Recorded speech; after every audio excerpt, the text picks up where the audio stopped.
Hello Eagles, I'm Andrew Harker. And I'm Tucker Lettinen, and welcome to the award-winning broadcast, the Avion. We hope you're doing well, especially with the semester soon ending. I cannot believe that my first year of college is almost over. Oh my gosh, I feel so old now, but it definitely was a lot busier of a year compared to my first semester in 2020. But with everything being so busy, why don't we turn it over to Abby to give us a sneak peek of the next few months in the air. Abby. Thanks, Drew. Sun and Fun kicked off airshow season for us last week. The 49th annual Sun and Fun Aerospace Expo in Lakeland, Florida went from March 28th until April 2nd. Sun and Fun is more than just an airshow. It is an experience. Pilots are able to fly in to experience the expo. There is a wide range of vendors selling various collectibles, all the way from t-shirts to headsets. Aside from shopping, the Career Expo is a great place to look for job opportunities in a more laid-back environment than a typical career fair. The daily air show occurred from 1:30 to 5:30 p.m. and featured a wide array of performers, most notably the F-35A, F-35B, and the U.S. Navy Blue Angels flight team. It was amazing to see aviation enthusiasts from all over gather to participate in the festivities. I know I am looking forward to the upcoming air shows this year, especially the Cocoa Beach Air Show on April 15th and 16th.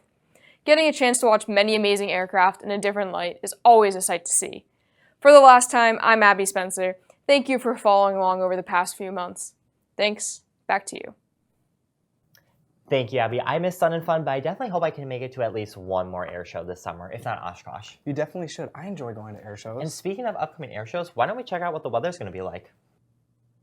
Thank you so much, you guys. Eagles, good news. We're going to start seeing some rain, we're going to start seeing some clouds, and we're going to see our temperatures cooling just a tad. No more intense heat with high 80-degree temperatures causing those sunburns like I got at Eaglepalooza 2 weeks ago. Right now, average temperature for Monday, we are looking at 75 with some clouds in the sky. Clouds in the sky is the theme for this week. We're going to see a lot of it, normally for around this time of the season.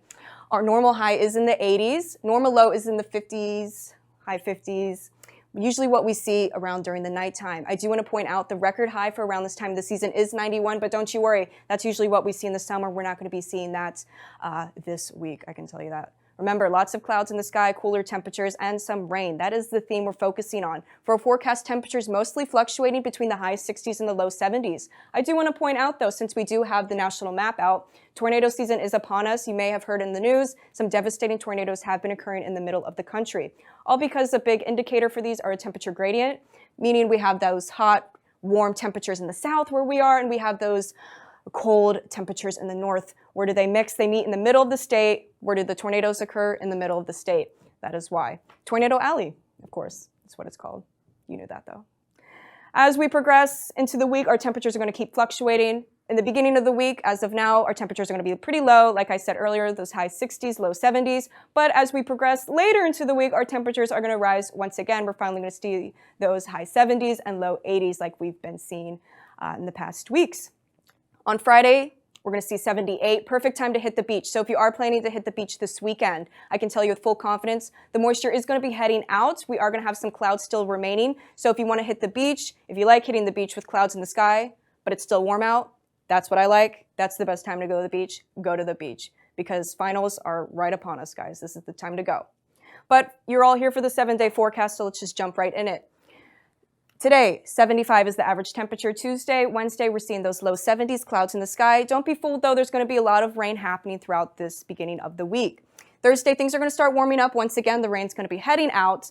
Some sun in the skies. But Saturday and Sunday is what we're going to want to focus on here. That's the perfect beach day. The temperatures are not too high, and there's some clouds in the sky. So, Drew Tucker, take advantage of going to the beach because that's the theme for me this week before those finals come right on us. Thank you, Danielle. I know I'm enjoying the warmer weather. See, that's where you and I disagree. I definitely enjoy the cooler weather. One thing we can't agree on, though, is that this last week was absolutely crazy. Yes, with the exams and the elections going on, it seems like we never can catch our breath. I can see why you could say that. And with that, why don't we move over to our SGA reporter, Aki, to get back up to speed with the latest. April is upon us, and with the end of semester hot on our heels, you may be looking for something fun to do that isn't schoolwork. Luckily, we've got you covered. There are plenty of events being hosted on campus for you to take part in. The SGA had their last general session of the semester last week. If you have an interest in learning about how the branches and divisions work, you're welcome to come by as they are open to all students. Later in the month, on April 14th, Student Engagement will be hosting one of their Painting Skyline socials. Supplies are free, and you can either follow the inspiration or paint whatever your heart desires. The following week, Skyline Social will be a bingo night, where you'll have the chance to win some incredible prizes. Previous prizes have included Lego sets and card games. On April 19th, the Avion will be hosting the last photo booth of the year. Bring your friends and swing by to take some fun photos. Finally, on April 26th, the bonus bucks auction occurs. If you've ever gone to an event hosted on campus and have been encouraged to scan the provided QR code to collect the points, you can raffle them away at the auction to win some seriously cool prizes. The best part about all of these events? Admission is free for students. All you need to do is show up and have fun. One of the most known services provided by the SGA happens to be the SGA Shuttle program. Here to tell us more about what their role is and what their future plans are is the SGA Shuttle Service Manager, Morgan. Welcome to Avion. Thank you for having me. Oh my gosh, so tell me a little bit more about what the shuttle program is and like the initial purpose behind it. Right, so the shuttle service was founded in 2019, and the SGA saw that parking was a problem. So we were founded to alleviate parking and help the students get to and from class, not have to deal with parking. Oh, I love that. I use it every day. First off, and also, how can students utilize this program who aren't already taking the shuttles? Right, so we service Eagle Landing, Onshore, Bellamy, Chanute, and Microplex. And if you didn't know this, Microplex is actually a yellow lot. So if you don't live at those apartment complexes, you can park at Microplex and ride from there. Good to know. So what are the future plans for the SGA Shuttle program? Right, so we honestly don't know. We kind of go day by day, see what is best fit in the future, and we're taking it one semester at a time. Good to know. And before you get back to driving the shuttles, what is one piece of advice that you would give to students? Get involved in anything in any way you can. You never know who you're going to meet and who those connections are going to lead you to and where you can go from those connections. Awesome. Thank you so much for joining us today. Thank you for having me. And now you know to get to the SU Circle to go and take a shuttle back to your apartment or wherever you live. This week, we'll hear from Owen on what's happening in the sports world. Owen? What's up, Eagles? My name's Owen, and I'm your Executive Senior Chief Sports Reporter here. Can't wait to share all of the exciting events we had last week and the ones to come this week. First, for those of you who participated, how are your March Madness brackets? These past couple weeks were nothing but crazy, but last week we did see the University of Connecticut take home their 5th NCAA championship. In other words, though, we also have some exciting events to look forward to this week. Wednesday, it's going to be a busy one with our women's lacrosse teams competing here in Daytona this week against Florida Tech. The women's tennis teams will also be competing on Wednesday, so be sure to check them out. Lastly, it does look like there will be some rowing action on Saturday. Make sure to go support our Eagle athletes. And for any more athletic information, be sure to view all the times and live streams at erauathletics.com. Back to you guys.